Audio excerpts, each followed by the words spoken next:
Estimados alumnos, en este video, larga duración, pretendo mostrarles bastantes propiedades que involucran bisectrices interiores y exteriores en un triángulo. Veamos entonces los objetivos para esta mini clase a la cual usted podrá tener acceso cuando le plazca, simplemente cliqueando en el botón play. El primer objetivo, como siempre, es reconocer la definición y construcción de una bisectriz interior o exterior de un triángulo.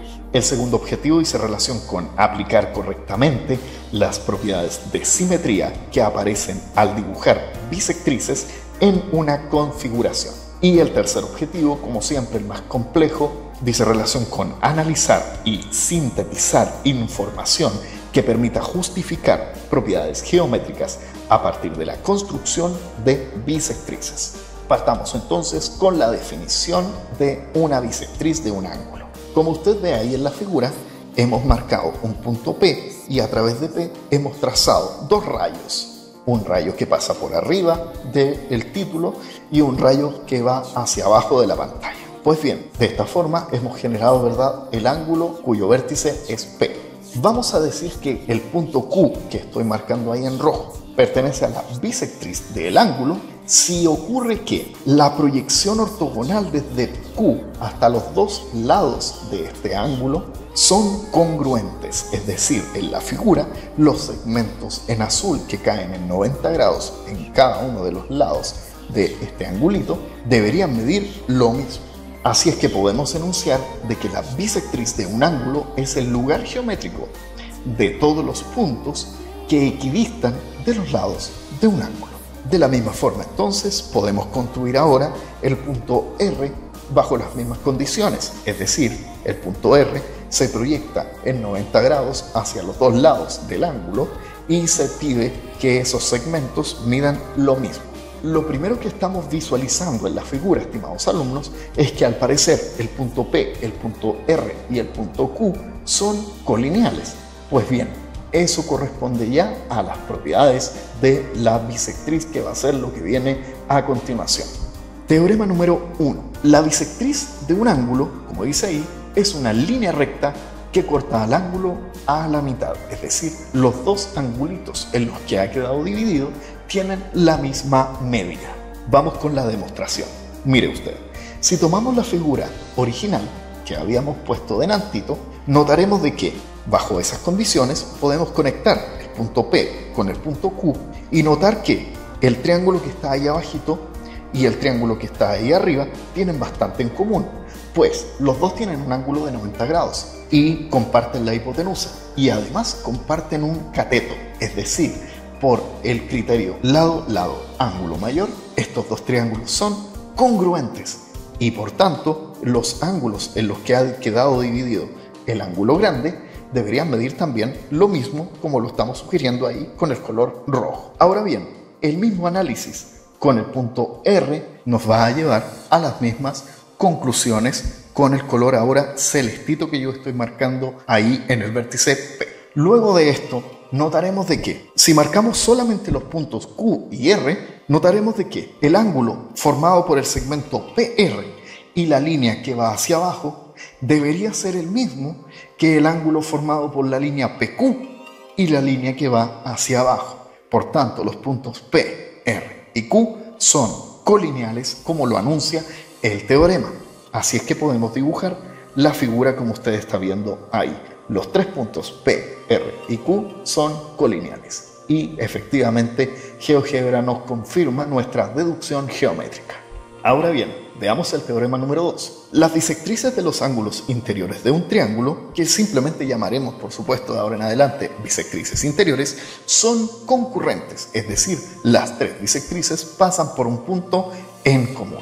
Para la demostración de este hecho, simplemente note usted que si dibujamos el triángulo ABC, marcamos la primera bisectriz y marcamos la segunda bisectriz que usted está viendo ahí, entonces el punto en común, que vamos a llamar I por una razón que voy a explicar a continuación, tiene la propiedad de que, por ser I parte de la bisectriz del ángulo en B, debería ocurrir que esas dos líneas miden lo mismo. Por eso yo la estoy marcando los dos con el mismo color. Pero además, el punto I pertenece a la bisectriz del ángulo en C, así es que esa otra línea debería medir lo mismo que la proyección ortogonal hacia el lado BC. Por tanto, si usted observa ahora con calma la figura, notará usted que las tres líneas verdes miden lo mismo. En particular, el punto I equidista de los lados AB y AC. Por tanto, el punto I vive en la bisectriz del ángulo A. Así es que ahí está la concurrencia fundamentada. Y la consecuencia, por supuesto, del hecho de que este punto equidiste de los tres lados del triángulo es que I sería el centro de una circunferencia que es tangente a los tres lados del triángulo ABC. Y esta circunferencia, por supuesto, es única. Ahí están entonces marcadas las tres proyecciones ortogonales desde el punto I hasta cada uno de los lados del triángulo y por supuesto ahí está la circunferencia que se está sugiriendo en la consecuencia, ¿verdad? Usted ve ahí de que el punto I equidista del punto W, del punto V y del punto U.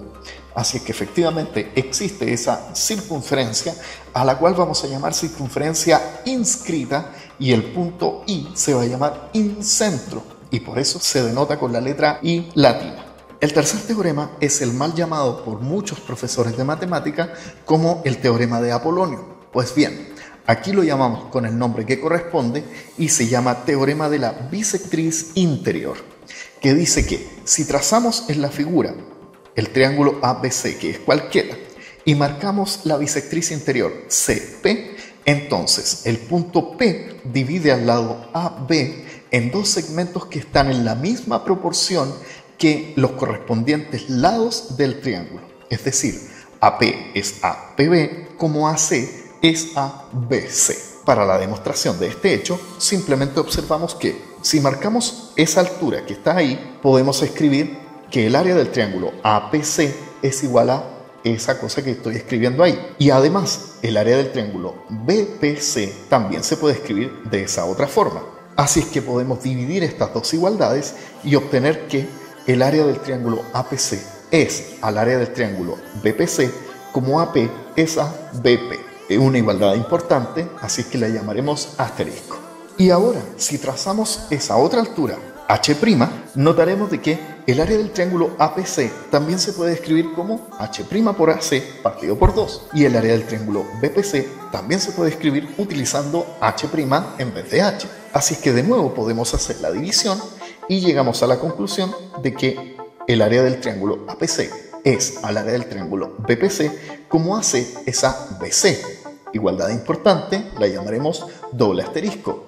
Y si usted compara con la igualdad asterisco, podemos igualar y notar de que definitivamente AP es a PB como AC es a BC, tal cual como lo indica el enunciado del teorema. Así es que ahí está, estimados alumnos, la justificación del llamado teorema de la bisectriz interior. Ahora veamos un corolario bastante directo de esta propiedad, el llamado teorema del incentro, que es algo parecido a lo que ocurre con el teorema del baricentro, ¿verdad? El baricentro habíamos dicho que cortaba a la transversal de gravedad en una cierta proporción. Pues bien, aquí también el incentro corta a cada bisectriz en una cierta proporción bastante especial. En este caso, la proporción es que CI es A y P como la suma de los lados AC más BC, es decir, los lados que forman el ángulo, es a el lado opuesto, es decir, es a B. Y bien, para la demostración entonces, simplemente trazamos la línea AI y BI, que también serán bisectrices de los correspondientes lados. Entonces podemos aplicar el teorema de la bisectriz interior en el triángulo ABC y escribir esa proporción que usted está viendo ahí, a la cual le podemos sumar 1. Y podemos escribir entonces que AP más PB es APB como AC más BC es ABC. Proceso que, entre paréntesis, usted probablemente lo conozca como componer una proporción respecto del antecedente. De acá entonces podemos obtener, ya que AP más PB es AB, que AB es APB como AC más BC es ABC. Y de donde podemos intercambiar los papeles de AB y BC y escribir finalmente esa proporción que usted está viendo ahí, que es importante y la llamaremos asterisco.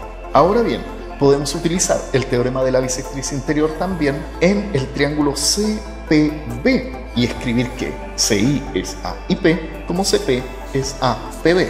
Igualdad que es importante también y la llamaremos doble asterisco. Ahora bien, podemos igualar estas dos proporciones y obtener que el lado izquierdo de la proporción doble asterisco es igual al lado derecho de la proporción asterisco, que es tal cual como ya nos estaba anunciando el teorema del incentro. Pero así también como existe el teorema de la bisectriz interior, también podemos enunciar el famoso teorema de la bisectriz exterior. Dice ahí en la figura que dado el triángulo ABC cualquiera, si trazamos ahora la bisectriz del ángulo exterior en C y esa bisectriz hacemos que se corte con la prolongación del lado AB en este punto que estamos llamando P, entonces se cumple que AP es a BP como AC es a BC.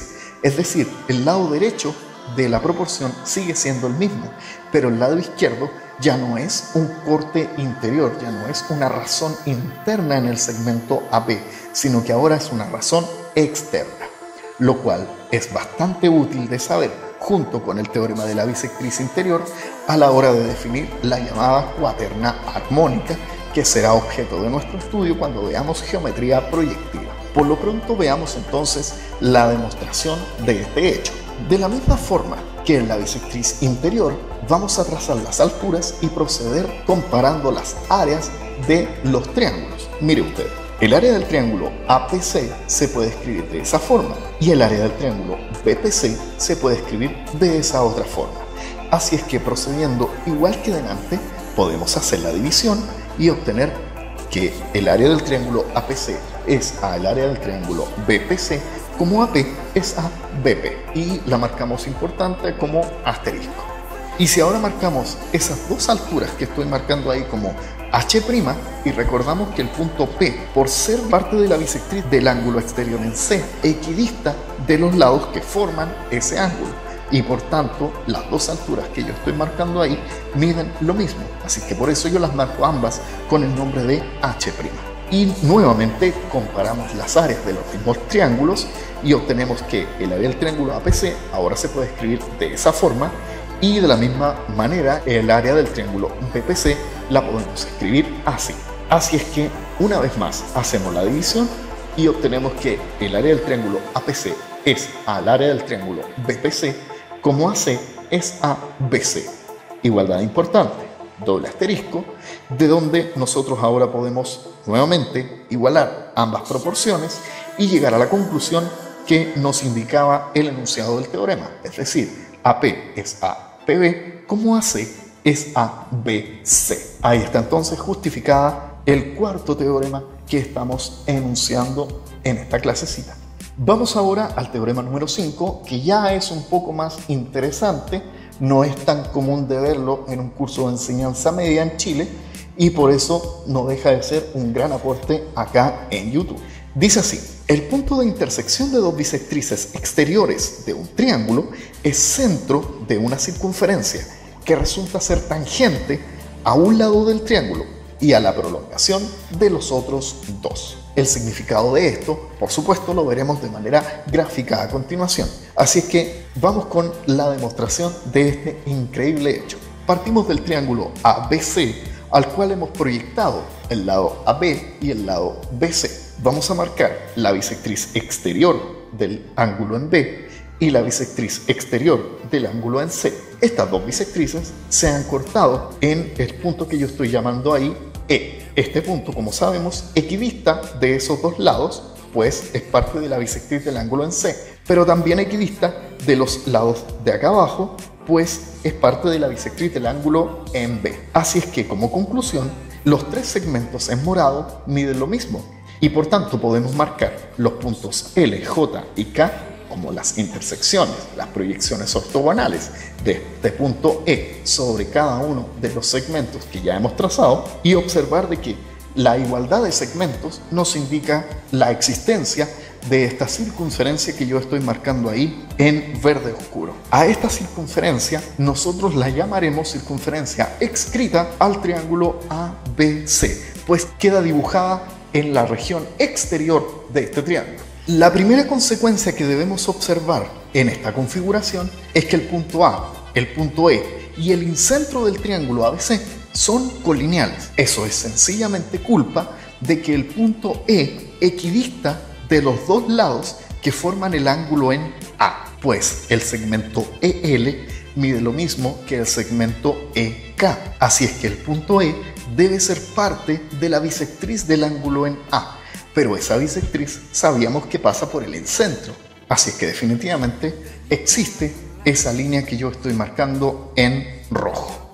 El siguiente teorema involucra ahora el incentro y el excentro de un triángulo. Mire usted, dice ahí en la figura que hemos marcado el incentro y el excentro correspondiente al vértice A. Dice que bajo esas condiciones se tiene esa igualdad de segmentos. Dice que AE por AI es igual a AC por AB. Para la demostración de este hecho, simplemente trazamos el segmento BI y el segmento CE, que no se asusten, no son para nada paralelos, pero lo que sí ocurre es que si marcamos esos ángulos como los ángulos interiores del triángulo, observaremos rápidamente de que el ángulo AIB más alfa más beta debería ser 180. Además, 2 alfa más 2 beta más gamma también debería ser 180 en el triángulo ABC. De donde nosotros podemos ahora tomar la primera igualdad, multiplicarla por 2, podemos observar de que esa parte de ahí es 180 menos gamma y por tanto podemos escribir de que el ángulo AIB se puede escribir como 360 menos 180 menos gamma y todo partido por 2. De donde haciendo una reducción llegamos a que el ángulo AIB es 90 más gamma partido por 2. Igualdad importante y la llamamos asterisco. Ahora investiguemos el ángulo ACE. El ángulo ACE está formado por el ángulo ACB más la mitad del ángulo suplementario, ¿verdad?, del ángulo en gamma. Y por eso podemos escribir que el ángulo BCE es 180 menos gamma partido por 2, es decir, la mitad del suplemento, tal cual como lo habíamos dicho. Y eso, si nosotros lo efectuamos, me queda como 90 menos gamma partido por 2, y si ahora lo sumamos con el ángulo interior, podemos decir de que el ángulo ACE sería gamma, que es la parte de adentro, más 90 menos gamma partido por 2, que es la parte de afuera. Y si nosotros lo efectuamos, llegamos a que es 90 más gamma partido por 2. Igualdad importante. La llamamos doble asterisco y nos sirve para darnos cuenta de que los dos ángulos que yo estoy marcando ahí en la figura miden lo mismo. Y por tanto, por ángulo a ángulo, tenemos la semejanza de que el triángulo ACE es semejante con el triángulo AIB. Así es que podemos escribir esa proporción de donde nosotros podemos hacer la multiplicación cruzada y llegar a la conclusión que nos anunciaba el teorema. Además, podemos hacer la misma multiplicación para los otros excentros y llegar a la conclusión de que en cualquier triángulo ABC con incentro I y excentros E sub A, E sub B y E sub C, se tiene esa igualdad que usted está viendo ahí, ¿verdad? AI por BI por CI por A E sub A por B E sub E por C E sub C es igual a el cuadrado del producto de los tres lados del triángulo. Y ahora comencemos con los resultados que no son para nada comunes en cursos de enseñanza media. El teorema número 7 establece la concurrencia de tres chevianas en un punto que vamos a llamar el punto de Girgaud de un triángulo. Dice ahí en la figura, las chevianas AP, BQ y CR son concurrentes. La pregunta será, ¿verdad?, ¿quién es P, Q y R? Simplemente son los puntos de tangencia de la circunferencia inscrita con los lados del triángulo ABC. Estos puntos de tangencia, estimado alumno, no vaya a creer usted de que son los pies de las correspondientes bisectrices. Eso no es así. Es decir, el segmento AP no es bisectriz del ángulo BAC en absoluto. Y lo mismo pasa con los otros casos. Pero lo que sí ocurre es esta concurrencia. Concurrencia que es muy fácil de demostrar utilizando el recíproco del teorema de Cheva, y lo vamos a hacer utilizando colores. Miren, los segmentos en rojo de la figura miden lo mismo, puesto de que corresponden a tangentes trazadas a una misma circunferencia por un mismo punto. En este caso por el punto A. Utilizando el mismo criterio podemos ver la igualdad de los segmentos en azul y la igualdad de los segmentos en moradito. Así es que, aplicando el teorema de Cheva, ese producto debería ser igual a 1. Pues bien, veamos. Ese producto de ahí lo podemos escribir utilizando los colores que vimos en la figura de esa forma. Y como ya sabemos, los segmentos del mismo color miden lo mismo, es decir, podemos cancelar los segmentos en rojo, los segmentos en morado y los segmentos en azul y darnos cuenta de que ese cociente en realidad es un 1. Así es que, insisto, por el recíproco del teorema de Cheva, las tres chevianas AP, BQ y CR son concurrentes en el punto de ahí que estoy llamando G, que es el punto de Gergonne.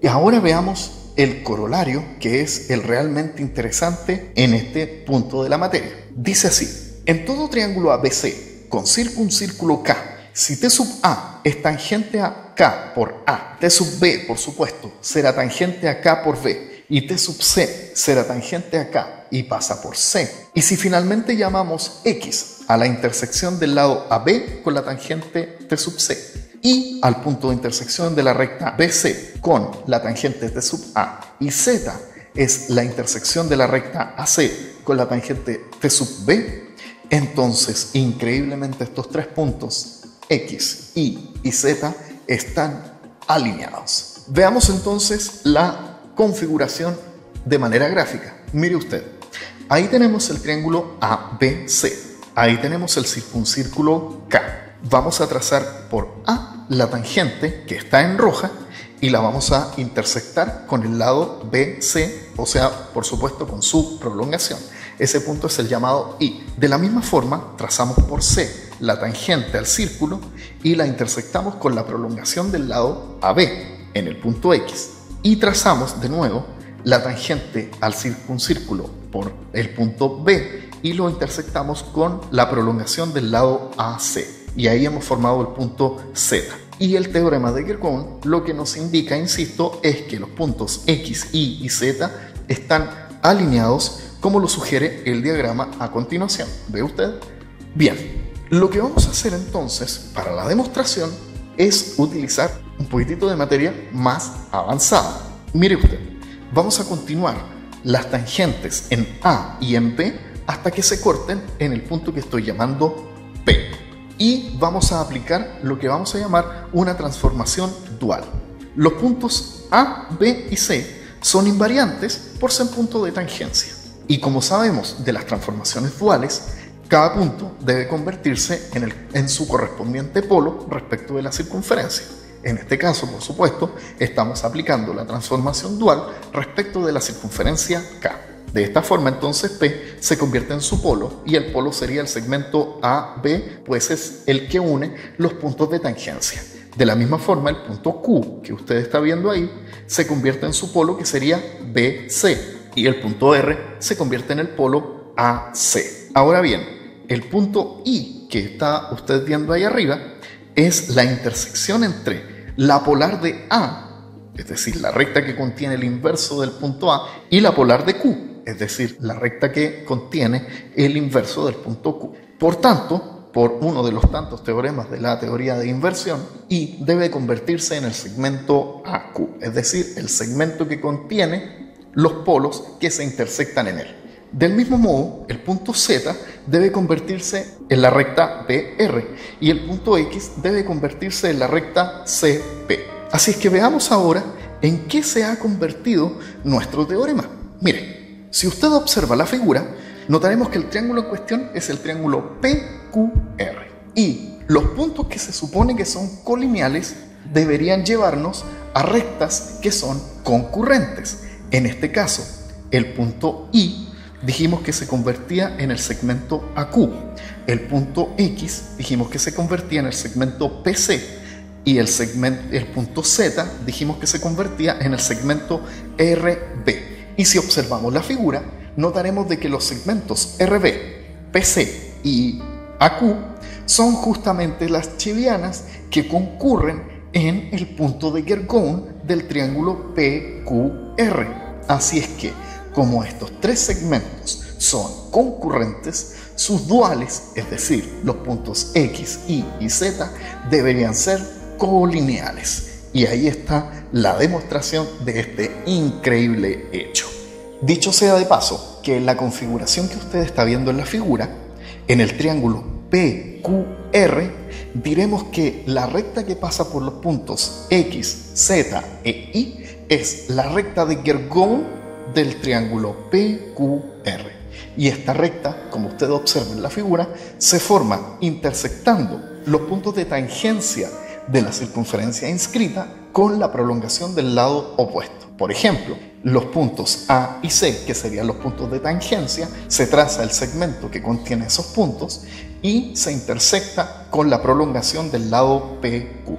Y como último teorema de esta sección, estimados alumnos, les quiero mostrar la concurrencia de tres chivianas especiales que definen el llamado punto de Nagel. El teorema dice así: en la figura, como usted está viendo, hemos marcado el triángulo ABC, hemos proyectado los tres lados de este triángulo, hemos marcado las tres circunferencias escritas y cada circunferencia corta al correspondiente lado del triángulo en los puntos T, U y S.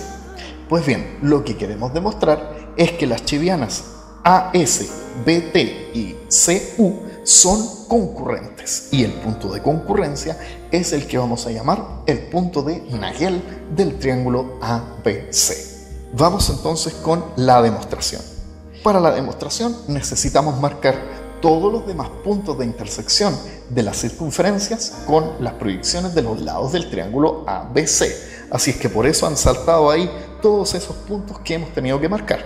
Observemos algunas propiedades que usted puede verificar mirando el video de la demostración del teorema de Herón.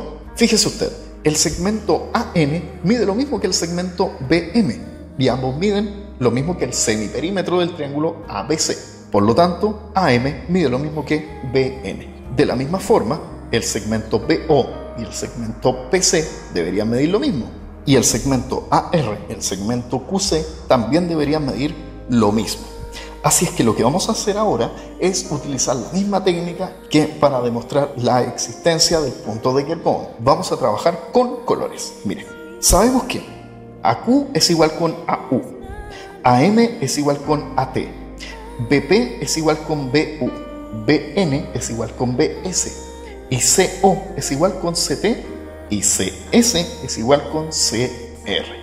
Todo esto, estimados alumnos, es culpa de que las tangentes trazadas por un mismo punto a una circunferencia miden lo mismo. Así es que ahora podemos escribir utilizando todas las igualdades que tenemos hasta ahora, que el segmento AT mide lo mismo que el segmento BS, el segmento BU mide lo mismo que el segmento CT y el segmento CS mide lo mismo que el segmento AU. Así es que los estamos marcando ahí con los mismos colores. Miren, cada segmento de la figura es igual al que queda justamente opuesto a él. Por ejemplo, el segmento AT, que está en morado, mire dónde queda. Queda en el segmento BS, que también está en moradito. Muy bien, utilicemos entonces el teorema de Cheva en su versión recíproca.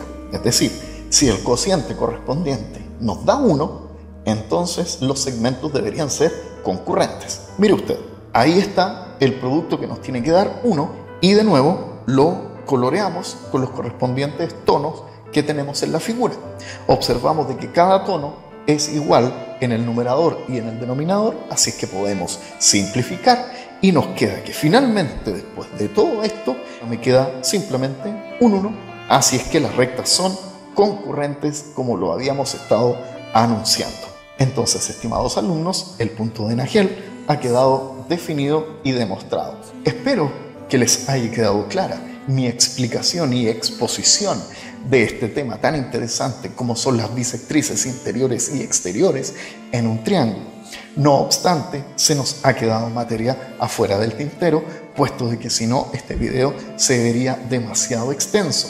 Materias como, por ejemplo, la cuaterna armónica y ciertas propiedades que tiene el circuncírculo de un triángulo y el punto de Nagel. Sin embargo, estas y otras propiedades serán utilizadas y debidamente demostradas en algunos de los videos que ya vienen este año. Estimados alumnos, entonces, cerrando este capítulo, ante cualquier consulta, por supuesto, usted ya sabe cómo y dónde contactarse conmigo.